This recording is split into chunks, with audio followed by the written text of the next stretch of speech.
Greetings. Let us talk about manual cleaning.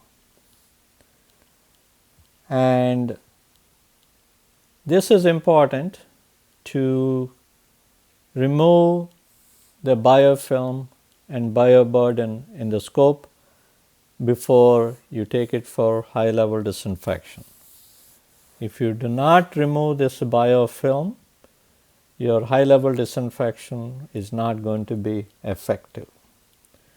So, your scope has gone through the leak test, it came out as a pass, so you take it to the sink for manual cleaning. And before you take it to the sink, you need to prepare your sink. You plug the drain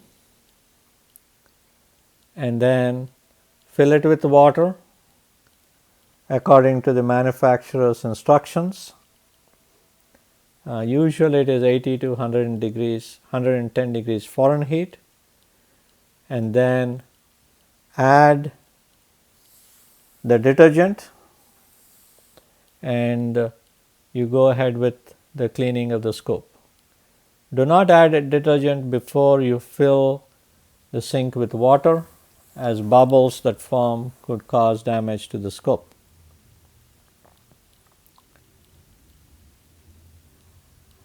So once you have the sink ready, filled up with water and with the soap in there or the detergent in there, you make sure that the endoscope is completely immersed in the water throughout the cleaning process. You should keep it underwater throughout the cleaning process.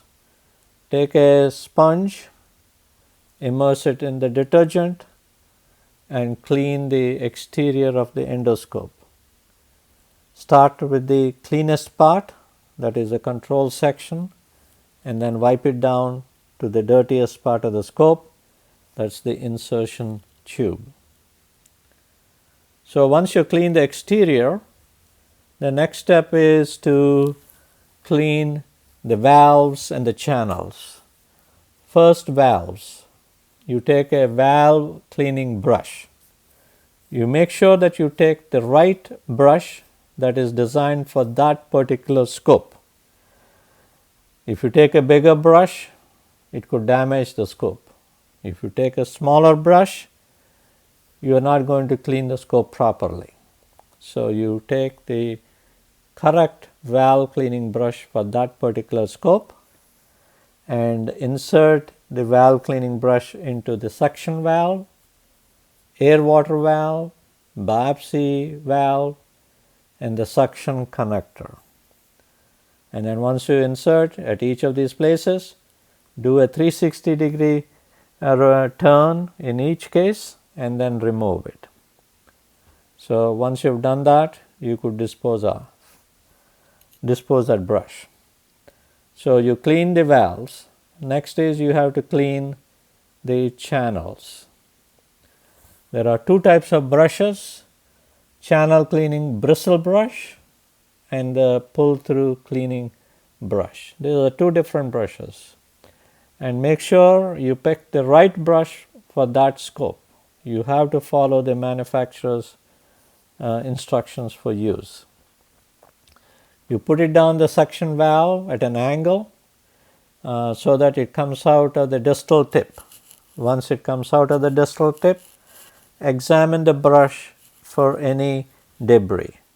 You repeat the process until no debris is detected. So it is very important to do this right, because there is nothing else that will clean those channels without adequate brushing.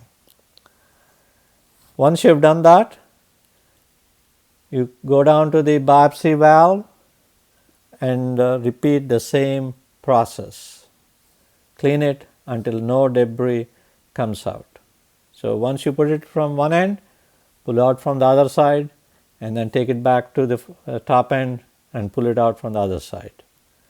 After you have done that, you go back and clean the suction channel that goes to the universal card, and it comes out of the suction connector. Check for any debris. and then repeat it until no debris is seen. So, by this you have cleaned the channels. Now you have to flush the channels. So, for flushing, you attach the endoscope flushing aid to the suction connector and another one to the biopsy port, and intermittently cover the suction valve to flush the detergent through the biopsy channel and suction channel. Next, you have to flush the remaining channels. So, you connect an adapter for the suction valve, air water valve, biopsy valve, and another adapter for the suction connector, air water connector, and the light guide port. So, once you connected those, attach a tubing to the adapter for suction connector and the light guide connector, and then flush a fresh batch of detergent through the air water channel. When you are cleaning a side viewing scope, you rotate the elevator dial up and down so that it cleans out better.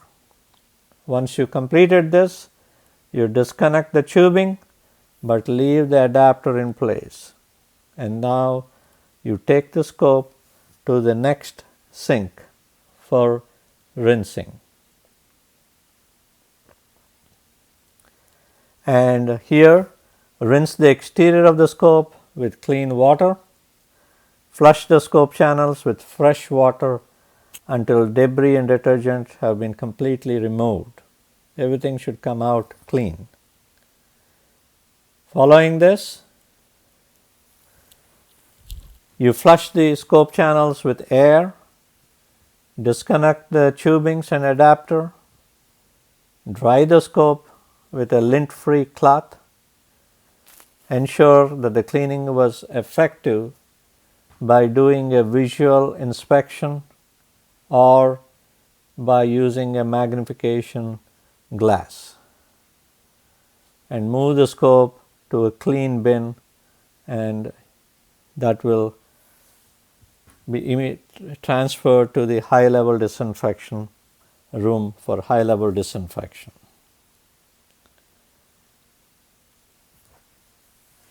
If during this inspection you see any cracks, corrosion, discoloration or debris, you have to take further measures. In some labs, they would like to do a cleaning verification test to figure out whether the scope has been cleaned out properly or not. So, as you can see here, after the leak test, you do manual cleaning.